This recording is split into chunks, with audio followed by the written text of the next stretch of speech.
Metal stair കേസുകൾ നിങ്ങൾ ഒരുപാട് വീഡിയോ നമ്മളുടെ ചാനലിൽ കണ്ടിട്ടുണ്ടാവും. മെറ്റൽ സ്റ്റെയർ കേസിൻ്റെ ഒട്ടനവധി വീഡിയോസ് നമ്മളെ ചാനലിൽ നമ്മൾ അപ്ലോഡ് ചെയ്തിട്ടുണ്ട്. നമ്മൾ ചെയ്ത വർക്കിൻ്റെ ഡീറ്റെയിൽസ് എല്ലാം നമ്മൾ അപ്ലോഡ് ചെയ്യാറുണ്ട്. ഇവിടെ നിങ്ങൾക്ക് കാണുന്ന സമയത്ത് ഇതൊരു മെറ്റൽ സ്റ്റെയർ കേസ് അല്ല, കോൺക്രീറ്റിൽ ചെയ്തെടുത്ത ഒരു സ്റ്റെയർ കേസാണ്. പക്ഷേ ഇതിൽ ഒരു മെറ്റലിൻ്റെ വർക്കും കൂടെ നമ്മൾ അഡീഷണൽ ചെയ്തിട്ടുണ്ട്. അതിനെക്കുറിച്ച് പറയാനാണ്. ഇത് കോൺക്രീറ്റിൻ്റെ സ്റ്റെയർ ആയിട്ട് തന്നെ ചെയ്തെടുത്തതാണ്. പക്ഷേ ക്ലയൻറ്റിന് ഇതിൽ ഒരു ചെറിയ ഒരു ഡിസൈൻ കിട്ടാൻ വേണ്ടിയിട്ട് ഇതിലൊരു മെറ്റലിൻ്റെ പ്ലേറ്റും കൂടി, മെറ്റലിൻ്റെ ഒരു പാർട്ടും കൂടി ഇതിൽ ആഡ് ചെയ്തിട്ടുണ്ട്. എല്ലാ സ്റ്റെപ്പിലും നിങ്ങൾക്ക് നോക്കിക്കഴിഞ്ഞാൽ കാണാൻ പറ്റും ഒരു പ്ലേറ്റ് ആഡ് ചെയ്തിട്ടുണ്ട് എന്നുള്ളതാണ്. അപ്പോൾ ഇതിനെക്കുറിച്ച് ഞാൻ പറയാം. ഈ ഒരു സെൻറ്ററിൽ കാണുന്ന ഈ ഒരു വീതി എന്ന് പറയുന്നത്, ഈ ഒരു ബീമിൻ്റെ വീതി ടോട്ടൽ വരുന്നത് 110 സെൻറ്റിമീറ്റർ ആണ് കേട്ടോ. അതായത് സ്റ്റെയർ കേസിൻ്റെ ടോട്ടൽ വീതി, ലാൻഡിങ്ങിൻ്റെ ടോട്ടൽ വീതി 110 ആണ്. ഈ ഒരു ഭാഗം ഇവിടുന്ന് മുതൽ ഇവിടം വരെ ഒരു 52 സെൻറ്റിമീറ്റർ ആണ് ഈ ഭാഗം ഓൾറെഡി കോൺക്രീറ്റ് ചെയ്ത് വെച്ചിട്ടുള്ളത്. അപ്പോൾ ബാക്കിയുള്ള ഭാഗം രണ്ട് സൈഡിലോട്ടും, ഈ സൈഡിലോട്ടും 10 mm തിക്നെസ്സിൽ വരുന്ന MS-ൻ്റെ ഷീറ്റ് പ്ലേറ്റ് ആണ്. MS-ൻ്റെ പ്ലേറ്റ് കട്ട് ചെയ്ത്, ലേസർ കട്ട് ചെയ്തിട്ടാണ് വെച്ചിട്ടുള്ളത്. അതുകൊണ്ടാണ് ഇത്രയും ഫിനിഷിങ് കേട്ടോ. അപ്പോൾ ഇത് ഇത്തരത്തിൽ വെച്ചിട്ടുള്ളത് എന്തിനാണെന്ന് ചോദിച്ചാൽ, ഇനി വുഡ് വരുന്നുണ്ട്. വുഡും കൂടെ വന്നു കഴിഞ്ഞാൽ നിങ്ങൾക്ക് ഇതിൻ്റെ നല്ല ഭംഗി, ഫൈനൽ ആയിട്ടുള്ള ആ ഭംഗി അറിയാൻ പറ്റുള്ളൂ. ഇതിൽ നമ്മളൊരു 6 സ്ക്രൂ ഇതിൽ കൊടുത്തിട്ടുണ്ട്. 6 സ്ക്രൂ എന്ന് പറഞ്ഞാൽ നെറ്റ് ആൻഡ് ബോൾട്ട് ആണ്. ഇത് നമ്മളൊരു കെമിക്കൽ വെച്ചിട്ടാണ് ഇത് ഉറപ്പിച്ചിട്ടുള്ളത്.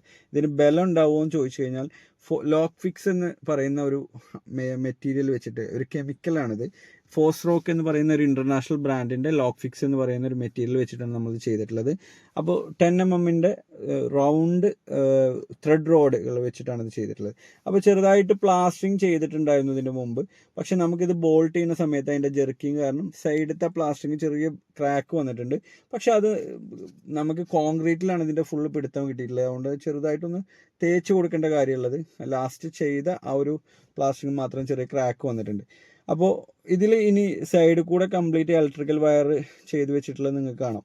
ഈ ഒരു വർക്ക് കംപ്ലീറ്റ് ആയതിനു ശേഷമുള്ള വീഡിയോ കണ്ടു കഴിഞ്ഞാലാണ് ഈ സ്റ്റെയർ കേസിന് എന്തിനാണ് ഇത്തരത്തിലുള്ള പ്ലേറ്റുകൾ അടിച്ചിട്ടുള്ളതും അതുകൊണ്ടുള്ള ആ ഒരു ഭംഗി എത്രത്തോളം ഉള്ളത് എന്നുള്ളത് നമുക്ക് ലാസ്റ്റ് ചെയ്ത് അറിയാൻ പറ്റുള്ളൂ. ഈ സൈഡിലൂടെ കയറി കഴിഞ്ഞാലും നല്ല സ്ട്രെങ്ത് ആണ് കേട്ടോ. ഇത് ബെൻഡ് ആവുന്നില്ല. അപ്പോൾ ഇതിൽ വുഡ് വെക്കുന്ന സമയത്തെ തീർച്ചയായിട്ടും ഇതിൽ വുഡ് വെക്കുന്ന സമയത്ത് വുഡിന് സപ്പോർട്ട് വേണമല്ലോ. ആ ഒരു സപ്പോർട്ടിന് മാത്രം വെച്ചതാണ് ഈ പ്ലേറ്റ്. ചില ആളുകൾ പറയാറുണ്ട് 8 mm തിക്നെസ്സോ 6 mm ഒക്കെ മതിയോ എന്ന് ചോദിക്കാറുണ്ട്. അതെല്ലാം നമ്മളുടെ ചോയ്സാണ്. ഇവിടെ നമ്മൾ പറഞ്ഞ സജഷൻ അനുസരിച്ചാണ് 10 mm പ്ലേറ്റ് വെച്ചിട്ടുള്ളത്. ഇത്തരത്തിലുള്ള 10 mm പ്ലേറ്റ് വെച്ച് കഴിഞ്ഞാൽ അതിൽ ഒരു ബെൻഡോ കാര്യങ്ങളോ ഒരിക്കലും വരില്ല. അപ്പോൾ ടോട്ടലി ഇനി ഇത് ഫൈനൽ വർക്ക് കഴിഞ്ഞതിന് ശേഷമുള്ള വീഡിയോയും കൂടെ നമ്മൾ അപ്ലോഡ് ചെയ്യും.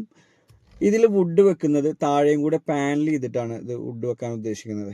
അപ്പോൾ ഭംഗി മെറ്റൽ പ്ലേറ്റ് കംപ്ലീറ്റ് വുഡിൽ കവർ ചെയ്ത് പോകും.